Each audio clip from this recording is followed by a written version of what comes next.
noite, bem-vindos. Então, vamos começando. Hoje o nosso tema é anatomia sutil. A anatomia sutil é algo muito específico do Hatha Yoga. A anatomia sutil é base do Hatha Yoga, é fundamento do Hatha Yoga. É sobre essa anatomia sutil, né, que todas as técnicas do yoga vão encontrando os seus sentidos, né? As técnicas do yoga, elas não vão sendo escolhidas aleatoriamente. As técnicas do yoga, elas servem para um propósito, e esse propósito é justamente fazer com que toda essa fisiologia, anatomia, esse aspecto sutil, né, do nosso corpo, ele cumpra certos papéis, ele cumpra certos processos. Nesse sentido, a prática do yoga, do Hatha Yoga especificamente, que vem fazendo uso, né, desses aspectos fisiológicos, desses aspectos sutis do corpo, né, é um uso muito específico do corpo, né, não é um uso natural, não é algo que o corpo faz naturalmente, né? Mas é colocar o corpo dentro de certas técnicas com objetivos muito claros, né? Como se a gente fosse cercando o corpo, fazendo conduções, técnicas, contrações, encadeamentos muito específicos que vão fazendo com que esses aspectos sutis eles tenham um determinado comportamento. Bom, então, nesse sentido, as técnicas, e a gente vai entrar melhor nas técnicas na próxima semana, tá? No nosso último encontro do estudo de textos, que vai ser na próxima semana, na próxima terça-feira, onde a gente vai entrar especificamente nas técnicas, mas as técnicas elas estão baseadas nessa anatomia sutil. As técnicas elas vão servir para forjar um corpo, para moldar um corpo, tá? Que possa conduzir, canalizar, represar, tá? Esses aspectos da fisiologia sutil que a gente vai ver hoje. E quais aspectos são esses, então? São principalmente os conceitos de prana, de nadis, de chakras e de kundalini. Tá? Com esses 4 conceitos principais, a gente consegue abordar os aspectos mais importantes da anatomia sutil do Hatha Yoga. Com esses conceitos principais, a gente consegue entender por que as técnicas do Hatha Yoga são como são. Tá? Por que essas técnicas são feitas dessa forma? Porque o despertar de Kundalini faz parte de alguma coisa tão importante nesse contexto. Tá? E a gente vai construindo isso parte por parte. A gente começa pelo conceito de prana, né? O conceito de prana. Esse é um conceito que ele já aparece de uma forma muito antiga nos textos do yoga, antes do Hatha, né? A gente viu na semana passada, através daquelas lendas de Goraksha e de Matsyendra, que o Hatha Yoga é alguma coisa fundada por volta do século X. Mas desde as Upanishadas, e a gente já passou pelas Upanishadas, né? Lá no comecinho do nosso estudo de textos, desde as Upanishadas existem citações que tratam a respeito do prana. E eu vou pegar algumas situações aqui para a gente ver.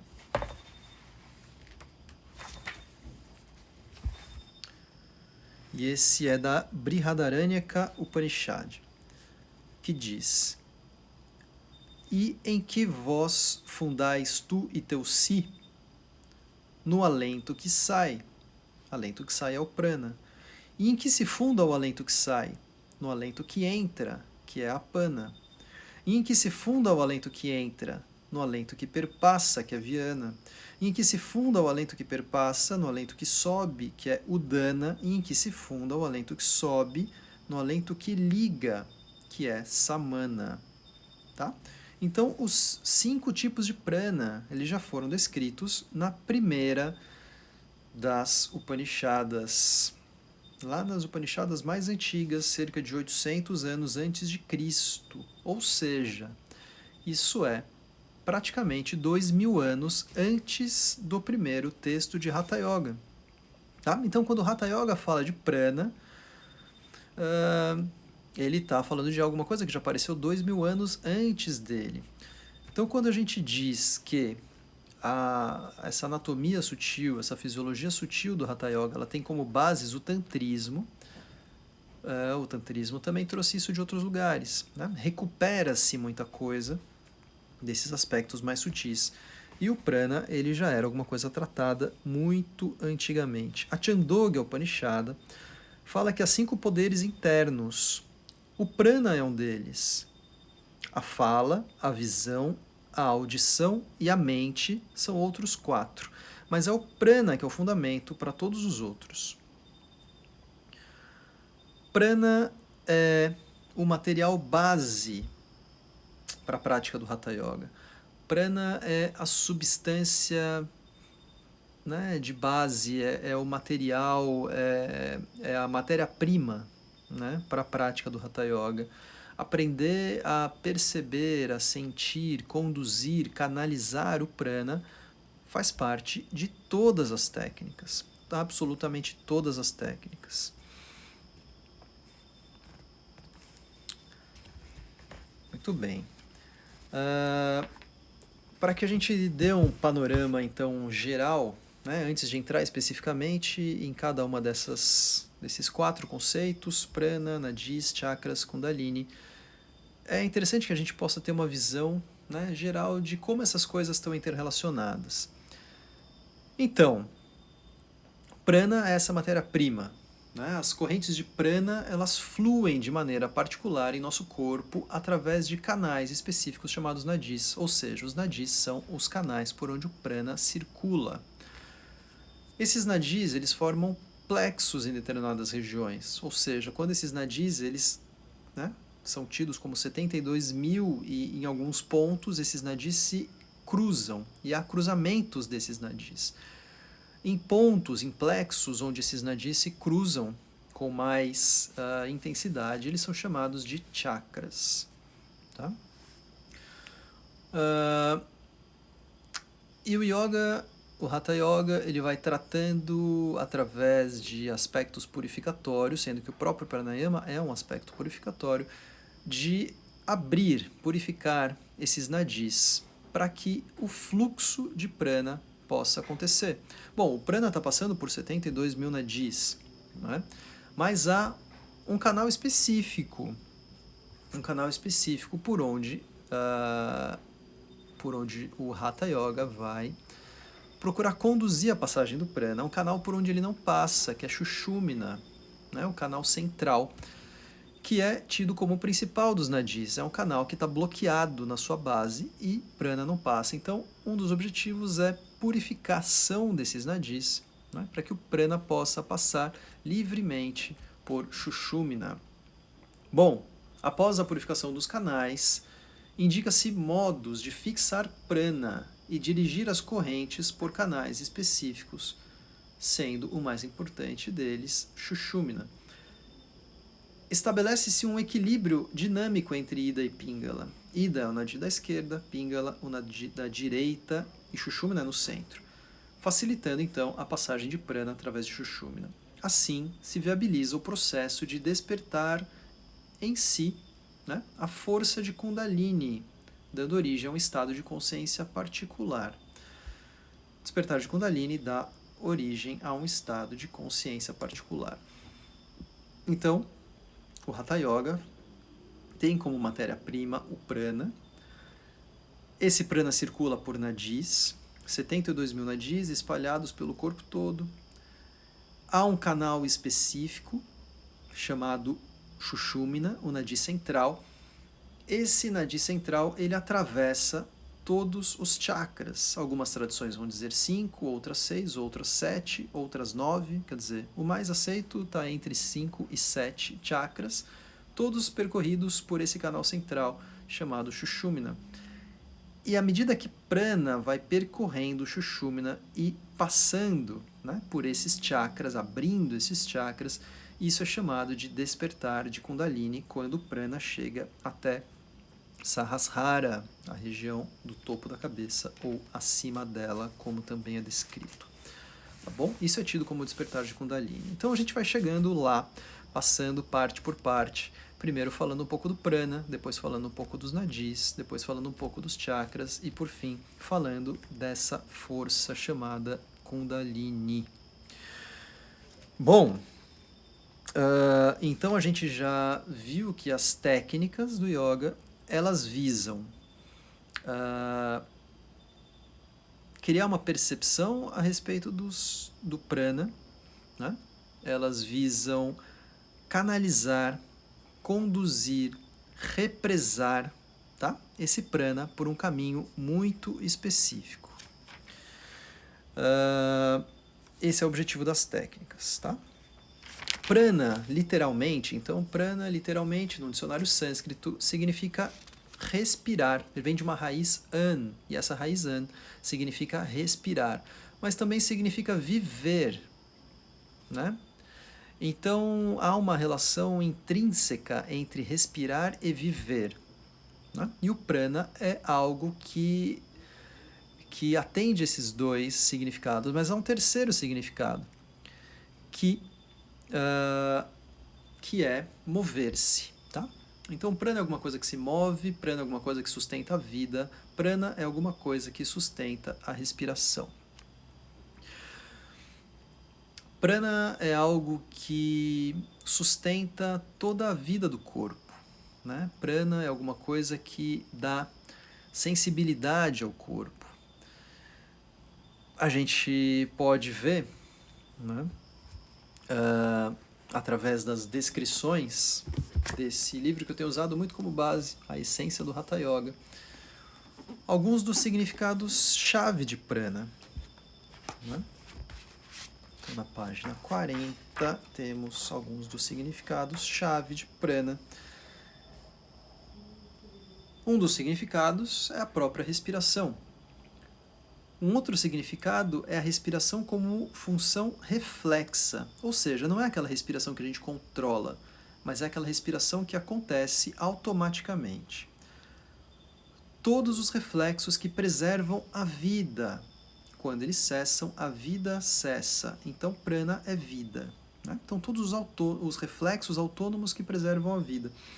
Todas as correntes nervosas, todos os impulsos nervosos, todos os impulsos motores que originam reflexos e ações instintivas no corpo, ou seja, tudo aquilo que mantém o nosso corpo pulsante. Impulsos nervosos que controlam todas as funções, né, do nosso corpo.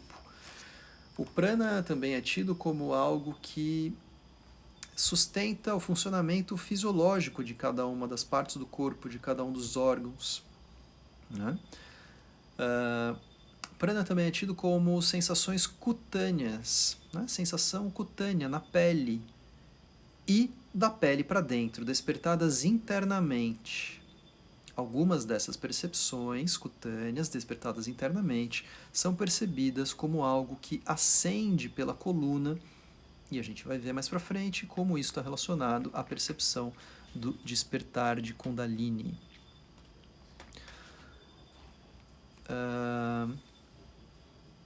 Prana também é um dos 5 tipos de Vayu. Prana, Apana, Vyana, Samana e Udana, assim como já estava descrito 800 anos antes de Cristo, lá na Brihadaranyaka Upanishad. Bom, esses são os principais sentidos de prana, que podem ser colocados de uma forma muito mais específica do que simplesmente a gente tratar prana como sendo, né, essa energia vital. É claro que é uma energia vital, mas como mais a gente pode entender, né? Energia vital é alguma coisa muito genérica, e usar o prana dessa forma assim tão genérica nos limita, né, em algumas percepções, o prana como sendo alguma coisa que está por trás da respiração, os impulsos respiratórios, por trás das funções autônomas do corpo, por trás dos impulsos nervosos, por trás dos 5 sentidos, né? Por trás das percepções cutâneas e da pele para dentro, das percepções internas, visceroceptivas, né? Tudo aquilo que dá vida ao corpo pode ser entendido como prana. Existe uma outra teoria, que é a teoria dos koshas, ou dos shariras, ou dos corpos, que também já tem uma origem lá nas Upanishadas, que fala de 5 corpos. O primeiro deles, Annamaya Kosha, que é o nosso corpo estrutural, denso, físico, concreto, material, né? E o segundo deles é Pranamaya Kosha, que é exatamente o corpo de prana. Esses corpos, eles normalmente são representados em camadas, né? Então, como se tivesse primeiro um corpo físico, por fora dele um corpo de prana, por fora um corpo da mente, e assim vão os 5 corpos. Ou, algumas vezes, eles são representados ao contrário. Por fora um corpo físico, Annamaya Kosha, por dentro um corpo de prana, por dentro um corpo da mente, e por aí vai. Mas a melhor representação não é essa, porque não é assim que as coisas são, não é em camadas. Né? A gente não tem um corpo físico, por fora dele um corpo de prana, ou por dentro dele um corpo de prana. A gente tem um corpo de prana entremeado no nosso corpo físico. A melhor forma de entender isso é uma trama. Tá? Não faz nenhum sentido a gente pensar dessas coisas como algo separado. É justamente a existência sobreposta de prana nesse corpo físico que faz com que esse corpo possa se mover, com que esse corpo tenha seus impulsos, com que esse corpo seja sensível, com que esse corpo tenha vida. Tá bom? Bom, então vamos a alguns trechos de textos que possam ser interessantes para que a gente veja, né, aspectos de prana. Primeiro no Hatha Pradipika, onde diz, quando começa o capítulo de pranayamas, há vida enquanto há prana trabalhando no corpo. Se a respiração cessa de trabalhar, significa morte. Assim, a respiração deve ser regulada. Bom, antes de entrar nisso, acho que é importante que tenha, né, um primeiro entendimento de que texto é esse. Bom, na semana passada eu tratei de Goraksha Shataka, o primeiro tratado de Hatha Yoga. Mas existem outros 3 tratados importantes e fundamentais. O mais conhecido e o mais completo de todos é o Hatha Pradipika, mais ou menos do século XV. Existe um outro, ainda maior do que ele, chamado Gheranda Samhita, do século XVII aproximadamente. E há um quarto chamado Shiva Samhita, tá bom? Hoje eu vou tratar principalmente do Goraksha Shataka e do Hatha Pradipika. Então o Hatha Pradipika diz isso, a vida enquanto a prana trabalhando no corpo. Se a respiração cessa de trabalhar, significa morte. Assim, a respiração deve ser regulada. E ele fala isso para introduzir a técnica de pranayama. Depois ele vai falar dos nadis, e logo a gente vai entrar nele. Se os nadis estão cheios de impurezas, prana não viajará pelo caminho do meio. Né? Como então alcançar o objetivo? Somente quando todo o grupo de nadis, que está ordinariamente cheio de impurezas, purificar-se, o yogin será capaz de regular o prana.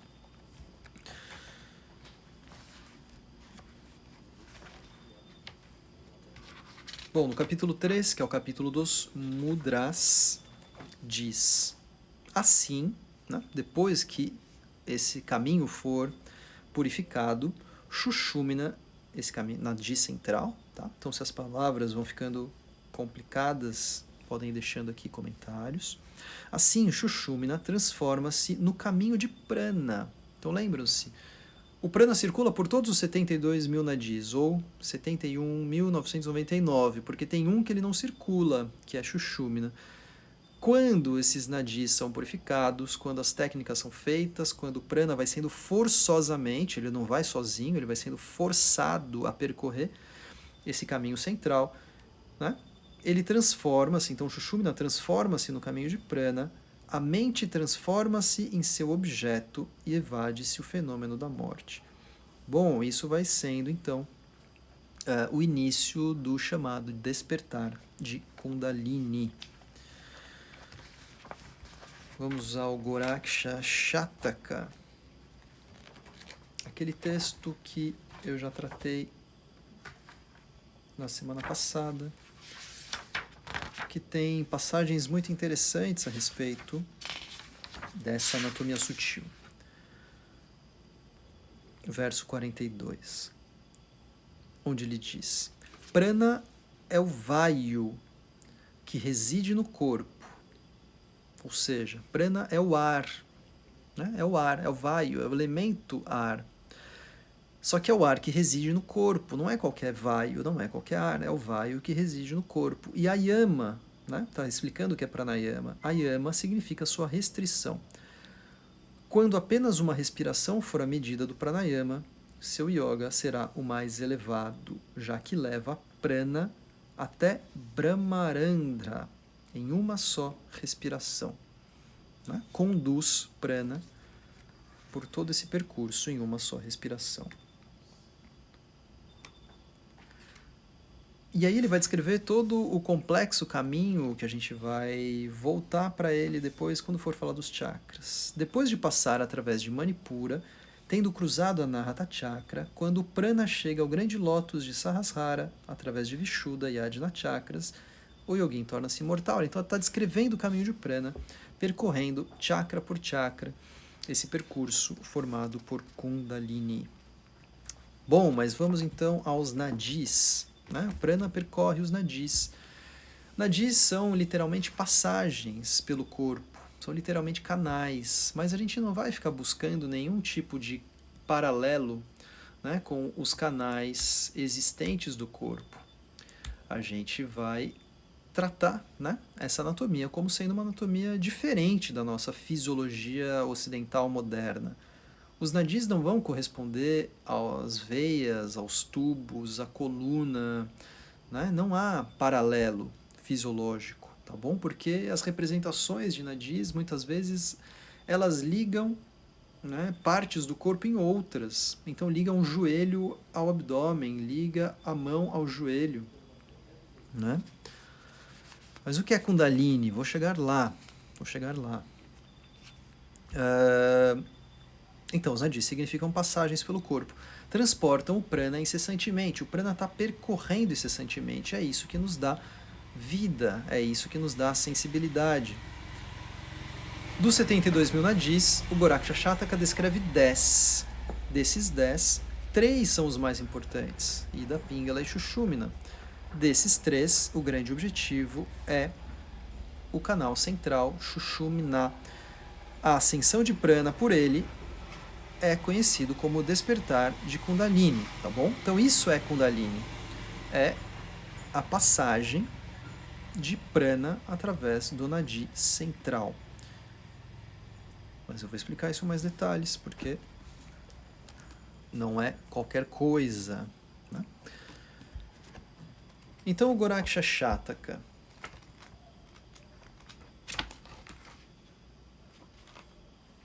para quem fez a prática da semana passada, talvez se lembre, né, desses 10 nadis fundamentais. Ele começa dizendo: acima do pênis e abaixo do umbigo há uma raiz bulbosa chamada Kanda. Semelhante ao ovo de um pássaro, é a fonte da qual provém todos os 72 mil nadis. Então, é tido como a origem dos nadis, esse elemento anatômico sutil, que também não tem paralelos, chamado Kanda, né? Semelhante ao ovo de um pássaro. Dos milhares de nadis que servem como canais de prana, 72 são os mais importantes. Destes, 10 são especialmente notáveis. Ida, Pingala e Shushumna são 3. E aí os outros, que eu não vou ficar citando os nomes em sânscrito, eles são um que chega ao olho direito, outro que chega ao olho esquerdo, um que chega ao ouvido direito, outro que chega ao ouvido esquerdo, e um outro que chega à boca, né? Então, 2 nas narinas, 2 nos olhos, 2 nos ouvidos, 1 na boca. o outro, né, Shushumna, e depois mais 2, um que se localiza na zona superior ao pênis e um outro que se localiza na região de Muladhara, na região anal. Tá? Esses são tidos como os nadis mais importantes.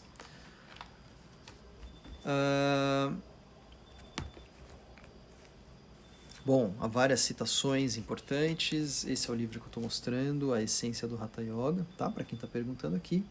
Obrigado, alguém já tinha colocado, Aline. De Alicia Souto, é isso, tá bom? E vamos tratar então dos chakras. Chakra significa literalmente roda, tá? Literalmente chakra significa roda. Há representações desses chakras como algo que gira, né? Algo que gira. Então, como eu disse, os chakras eles são como se fosse um cruzamento de nadis, né? Como se fossem centros do corpo onde esses nadis eles se cruzam e de alguma forma, por haver esse cruzamento, né, por haver esse acúmulo de passagem de prana, são regiões de maior sensibilidade, são regiões de maior importância, mas também são regiões de maior acúmulo, né? E esses centros eles devem ser perfurados, ultrapassados, atravessados, tá? As palavras que os textos usam não são palavras tão suaves, né? Fala-se de perfurados, eles são atravessados, tá? E por isso as técnicas elas são intensas, por isso as técnicas são potentes, porque há um processo de uma condução, né, com vigor, para que esse material, essa matéria prana, possa passar por um lugar que ele não está acostumado a passar. Então precisa de vigor. Bom, chakras também são, em alguns casos, descritos por um sinônimo Padma, que é lótus, né? Então, em alguns casos são descritos como rodas, em outros casos são descritos como lótus. E, em geral, são descritos como 7 chakras. Né? Muladhara, na região do períneo, Svadhisthana, na região púbica sacral, né? Região genital, Manipura, na altura do nível do umbigo, Anahata na região cardíaca, Vishuddha na garganta, Adina no centro da testa e Sahasrara no topo da cabeça ou fora, tá? Da cabeça. Fora da cabeça em alguns casos. Vamos ver como os textos tratam, então, né, desses aspectos dos chakras. Mas, de qualquer forma, os chakras eles têm uma função de governar, controlar, né, o funcionamento fisiológico e psíquico. Né? Tanto é que esse processo de despertar de Kundalini, à medida que ele vai atravessando esses centros, né, isso não acontece necessariamente, né, todos perfurados de uma vez, mas é um processo gradual onde as coisas vão acontecendo e à medida que vão sendo atingidos determinados níveis, né, dessa subida de prana por meio de Shushumna, certas questões fisiológicas, psíquicas, emocionais podem ir sendo desencadeadas. Isso, ao mesmo tempo que é um caráter que pode ser positivo, por outro lado, né, pode ser um caráter de perigos, né, e alguma coisa que precisa ser feita com cuidado, tá bom? Goraksha Shataka, então, vai falar dos chakras da seguinte forma.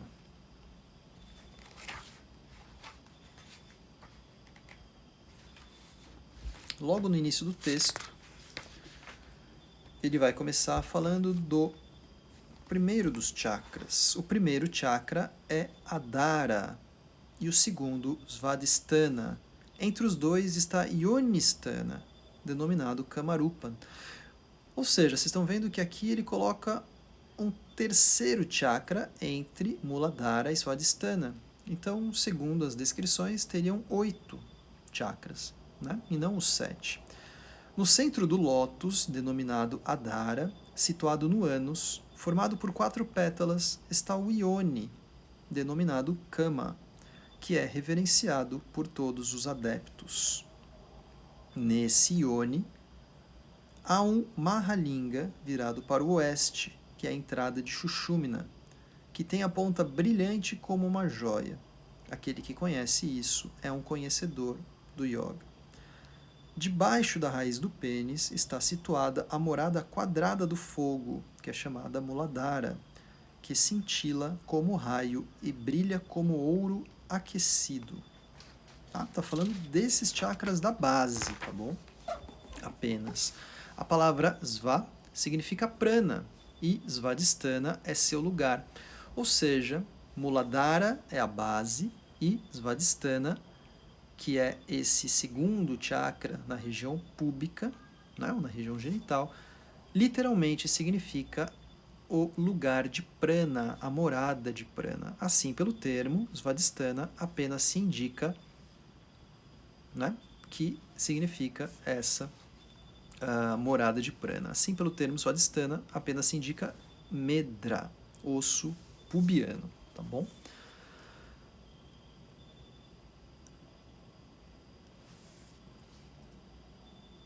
Bom, vamos indo, depois a gente entra nas perguntas. E vale a pena a gente retornar para aquele verso 61 que eu já passei, né, porque ele é alguma coisa importante. Então, no começo do texto, ele começa a tratar desses 2 ou 3 primeiros chakras, né, a base e a região púbica. E à medida que as técnicas vão sendo apresentadas, outras regiões vão sendo apresentadas, como se cada uma das técnicas servisse para elevar uma parte. Depois de já ter apresentado todos os bandhas e os mudras, ele vai dizer, depois de passar através de Manipura, na altura do umbigo, e tendo cruzado Anahata Chakra, na região do peito, quando o prana chega ao grande lótus de Sahasrara, no topo da cabeça, através de Vishuddha na garganta e Ajna no centro da testa, o yogin torna-se imortal. Ele está descrevendo agora a partir de Manipura. Já tinha falado dos 2 ou 3 primeiros, né, ali na base, e agora ele começa na altura do umbigo. A sílaba Vi, de Vishuddha, significa Ramsa, respiração, prana, e Shuddha significa puro. Desse modo, os conhecedores dos chakras conhecem o situado na garganta como Vishuddha, respiração pura. E vamos, então, ao nosso tema final, né? Essa parte final do que a gente vai chamando de anatomia sutil, que está longe de ser um aprofundamento, né? Isso é uma primeira abordagem ou vai sendo uma leitura, né, que vai encadeando esses conceitos, que é o despertar de Kundalini. Tá? O despertar de Kundalini é um dos objetivos do Hatha Yoga. O despertar de Kundalini é o grande objetivo das técnicas do Hatha Yoga. Mas o despertar de Kundalini não é o fim. Tá? O despertar de Kundalini não é o fim. É como se o despertar de Kundalini fosse um meio. É uma preparação, é um meio, é um caminho. E isso vai ficando mais claro à medida que a gente puder ir entrando no texto. Despertar de Kundalini é algo como o desenvolvimento de uma intensa consciência. Tá? É tido como algo que pode proporcionar expansão de consciência por alguns autores. Kundalini tem vários sinônimos dentro dos textos. Um deles é Shakti. né? Essa força, essa potência que deriva também das origens tântricas, que algumas tradições vão levar, né? Assim como o shivaísmo vai levar isso a um extremo, mas os textos do Hatha Yoga já tratam Kundalini como sendo sinônimo de Shakti, a deusa, né? Então Kundalini é a própria deusa. Não é uma simples serpente, não é uma simples força, né? É tido como a própria deusa. E um dos objetivos do Hatha Yoga é obter o despertar, a consciência e a compreensão do que é Kundalini, essa força chamada Kundalini. É justamente através de todas as técnicas, os kriyas, os asanas, os pranayamas, os bandhas, os mudras, que vão se criando percepções, desobstruções, concentrações, fixações e canalizações necessárias para que esse processo aconteça. Tá? Esse processo não é o fim, esse processo é um meio, é um caminho. Um caminho do quê? Já vou dizer.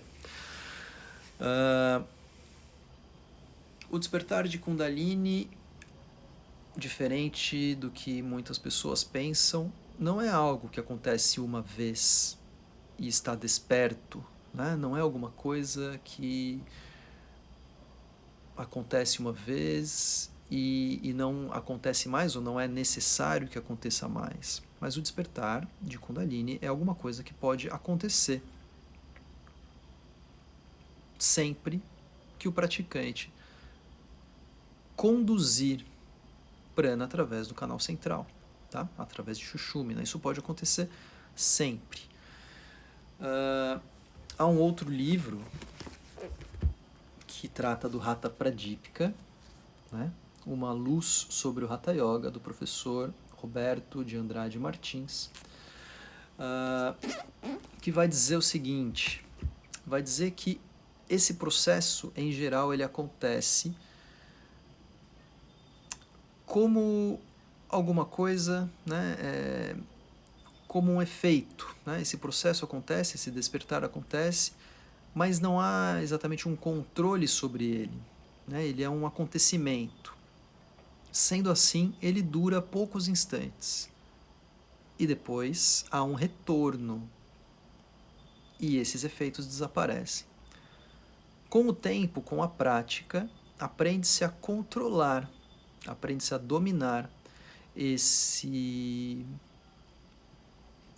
essa técnica, né? Ou essas forças. Eu evito usar a palavra energias, tá? Porque isso também caiu numa banalização da palavra, mas essas forças e o processo de despertar de Kundalini, ele pode ser sustentado cada vez por tempos mais longos. E isso é o que vai dando e esse é o caminho, né? Então ter o despertar de Kundalini como um caminho, como um meio, é porque o despertar de Kundalini vai produzindo efeitos do que a gente pode chamar de genuinamente, né, como meditação, tá? Meditação. Aquele momento onde a mente se retrai de tudo que acontece externamente e se fixa nas sensações intensas, né, radicais, provocadas no corpo. Então o despertar de Kundalini é um acontecimento que provoca uma sensação tão intensa através do corpo, pelo corpo, que não há como, né, manter outras atividades, não há como, né, se distrair disso. A mente ela é automaticamente retraída para esse acontecimento. Tá? Todo o resto se apaga, todo o corpo se apaga, fica intensamente essa sensação que em algum momento ela vai se diluindo. Mas eu vou usar as palavras de pessoas que estudaram profundamente isso, começando por Dr. Bole. Dr. Bole é um médico indiano da tradição de Kaivalyadama, foi discípulo de Swami Kuvalayananda. Dr. Bolli ainda é vivo, tem 85 anos, é uma das minhas principais referências e das minhas principais inspirações em termos da prática. Dr. Bolli vai dar uma palestra nesse simpósio de yoga terapia que vai acontecer online nos dias 12 e 13 de setembro. Tá? Dr. Bolli, ele tem 85 anos, mas está plenamente ativo dentro da sua,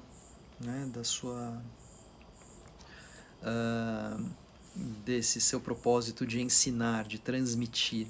E é uma das pessoas que mais transmite as minúcias, né, das sensações do yoga. Mas enfim, segundo o Dr. Bolli, médico indiano e especialista em yoga terapia, ele vai dizer que a experiência de Kundalini pode ser entendida como consciência proprioceptiva do sistema músculo-esquelético, tá? Proprioceptiva do sistema músculo-esquelético, responsável pela consciência corporal. Ou a consciência visceroceptiva dos órgãos internos, responsáveis pela consciência interna. Ou ainda, sentido e consciência do equilíbrio e consciência dos órgãos vestibulares situados na cavidade auditiva. Então ele está relacionando com a cavidade auditiva. Consciência proprioceptiva com respeito a movimentos respiratórios que levam ao aquecimento do resto do corpo. Sensação de movimento, calor e aquecimento nas diferentes partes do corpo. Tá? Então ele vai dizer que tratar essa percepção e essa sensação de Kundalini como sendo alguma coisa bastante abrangente nas sensações do corpo. Mas há uma outra citação que eu quero fazer de Swami Digambardi, da mesma tradição de Kaivalyadama, foi o sucessor de Swami Kuvalayananda, e ele vai descrever de uma forma muito precisa, talvez a forma mais precisa que eu já tenha encontrado.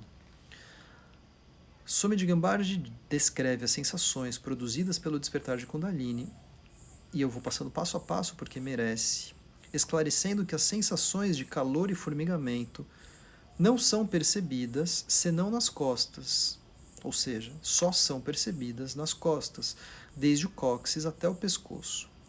Quando se sente essa linha, essas sensações são consideradas valiosas no caminho espiritual do yoga. Quanto mais intensa é a sensação, mais rapidamente a mente se retrai dos objetos externos que estimulam os órgãos dos sentidos. Né? Então a mente se retrai dos objetos externos que estimulam os órgãos dos sentidos. Nesse contexto ele fala de 3 zonas nas costas. Uma que vai da região pélvica até o umbigo, outra ao redor do umbigo e outra na cabeça. O latejar, tá? Então o latejar nessa linha do cóccix até o pescoço pode transformar-se em espasmos e em seguida num relâmpago entre as sobrancelhas ou fora e perto do corpo. Esse cintilar pode dar lugar a um som despertado internamente, um som chamado nada. Essas sensações mesclam-se com a sensação cutânea, tá bom? Na pele. Swami Digambardi afirma que a prática do pranayama, mesmo sem pausa, pode despertar essas sensações internas. Se for necessário, pode agregar a pausa e o uso dos mudras e dos bandhas. Com a prática, né, então o que é sentido na região do períneo ascende automaticamente. Ao desaparecerem essas sensações, resta somente uma sensação de tranquilidade comparada, às vezes, ao nirvana ou samadhi. Essa é uma descrição valiosa, tá? Essa é uma descrição muito valiosa. E há uma pergunta a respeito dos riscos.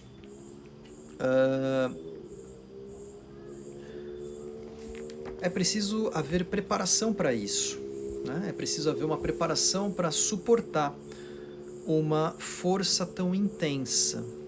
É preciso haver uma preparação que vai dos asanas, né, que prepara o corpo há um trabalho de manter o corpo imóvel. Esse trabalho também trabalha o sistema nervoso, porque nem sempre o incômodo de manter uma postura imóvel é, é do corpo, mas pode ser da mente, do sistema nervoso, né, que nos coloca ansiosos para nos mover. Os pranayamas vão intensamente trabalhando com essas questões, tá?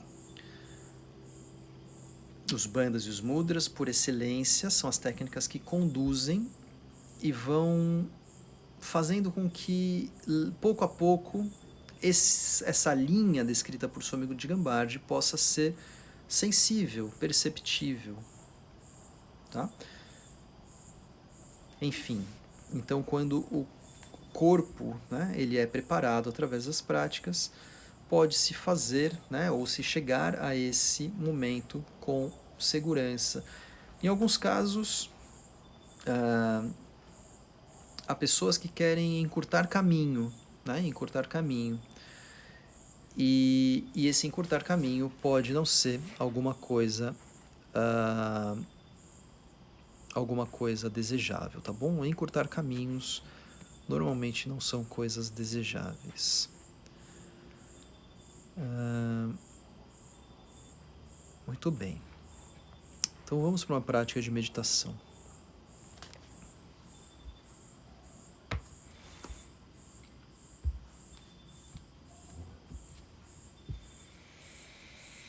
E nessa prática a gente vai procurar ter uma percepção do que é essa matéria-prima ou o prana.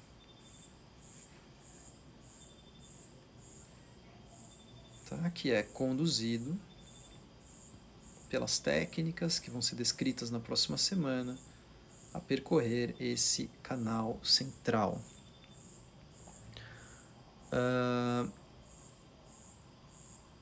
Eu vou desativar um pouco os comentários para que a gente possa entrar na prática. Vai ser uma prática breve. Tá? Então procure se estabelecer bem sentado e sinta a presença do corpo.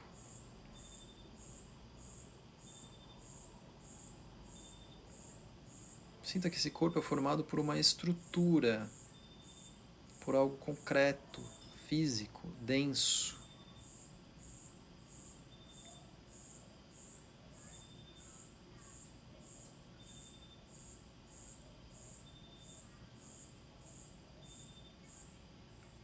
Mas que esse corpo, Annamaya Kosha, concreto, físico, denso, é permeado, entremeado por um corpo sutil que dá vida e anima esse corpo físico. Pranamaya Kosha. E que você é capaz de sentir e perceber as funções de Pranamaya Kosha enquanto respira, enquanto percebe esses impulsos que provocam a respiração. Então você não está no controle da respiração, você está apenas observando a respiração acontecendo de forma autônoma. Perceba que esses impulsos acontecem além dos seus aspectos racionais, dos comandos, dos controles. E isso é governado por prana. Todos os impulsos nervosos que preservam a vida, batimentos cardíacos, funcionamento dos órgãos internos, movimentos peristálticos, calor, tudo isso vai sendo função de prana. Os sentidos, tudo que você escuta, a luminosidade percebida mesmo pelas pálpebras fechadas,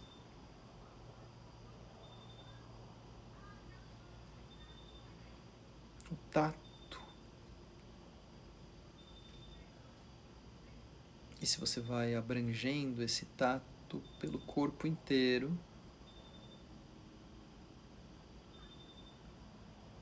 vai procurando sentir o toque da pele com a roupa, o toque da pele com o ar, eventualmente toque da pele com pele.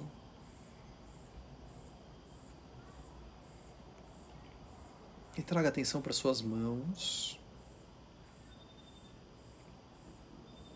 E procure ir ao extremo da sensibilidade com foco completo de atenção nas mãos.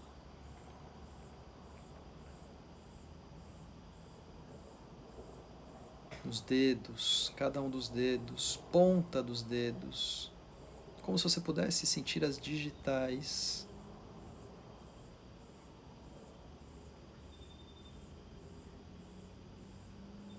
E vá procurando sentir da pele para dentro.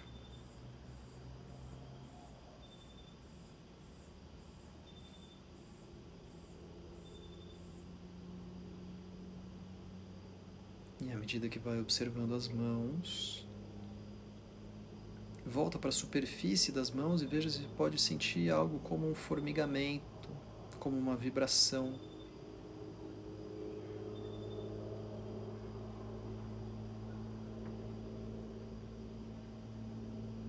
Uma atividade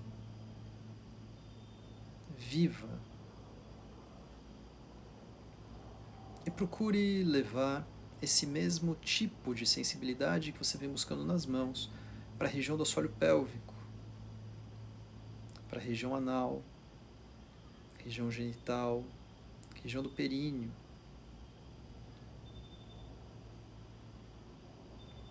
Como se pudesse sentir essa mesma natureza vibrante,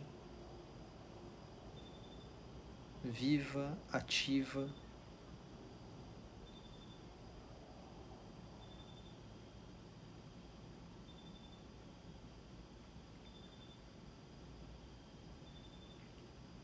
Através da concentração nas mãos, veja se pode ir levando a percepção dessa sensação ao longo dos braços,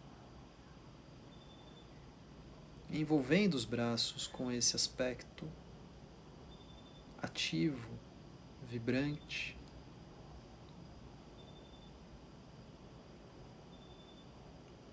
E se não der para perceber nos braços em toda a sua extensão até os ombros, veja até onde é capaz de sentir.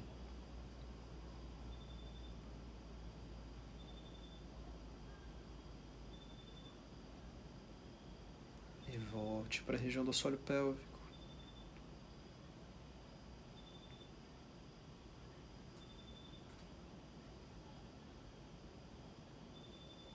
E assim como foi percebendo ao longo dos braços, veja se pode ir percebendo esse aspecto por dentro do corpo, ao longo do eixo da coluna.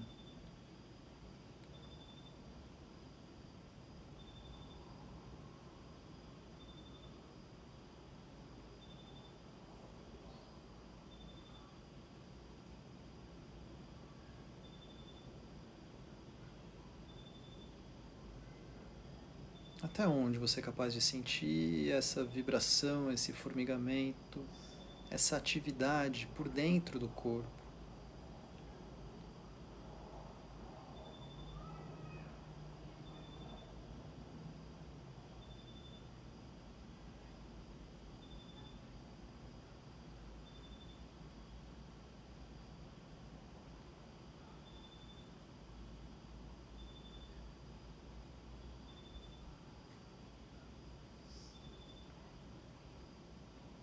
Observe o topo da cabeça. Faça como se pudesse relaxar o topo da cabeça.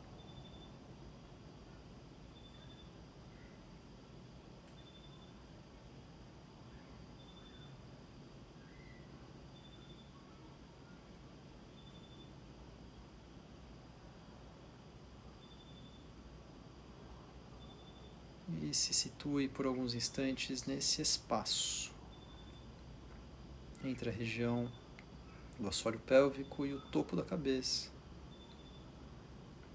no centro do corpo, buscando um refinamento da sensibilidade.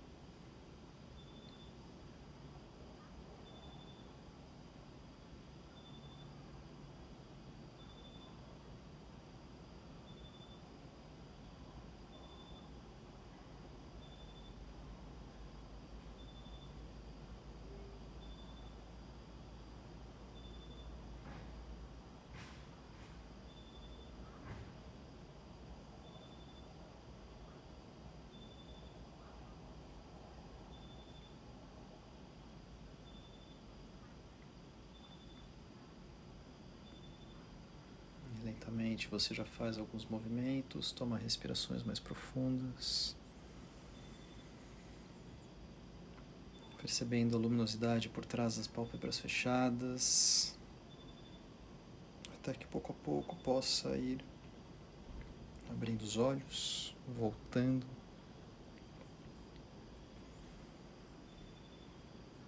Uma meditação que vale a pena também ser feita com mais tempo, tá? Então, se você tiver o seu tempo, depois você segue nessa prática.